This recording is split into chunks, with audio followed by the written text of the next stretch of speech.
Tatlong bahay ang nawasak dahil sa landslide na naganap sa Purok 1B, Barangay Magtuod, Davao City. Bunsod ng tuloy-tuloy at malakas na ulan dala ng easterlies at ITCZ. Kinumpirma naman ito ni Kagawad Joel Hipgano na nasa 15 na mga individual ang naapektuhan ng pagguho ng lupa. Ayon sa barangay, ligtas namang nailikas ang mga apektadong residente at pansamantalang pinatuloy sa barangay hall habang nagpapatuloy ang monitoring sa lugar.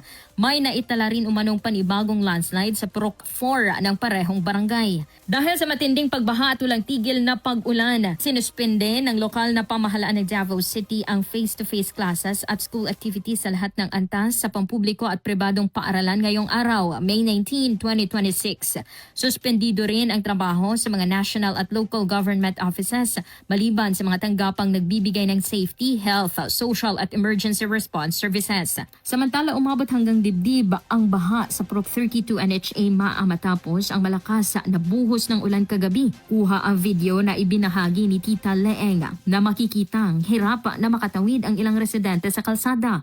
Ngunit agad silang narespondehan at nailigtas ng Central 911 at iba pang rescue units. Kasama mo sa DXDCRMN Davao, Radzuman Karin Beltran, Tatak RMN. RMN Network News.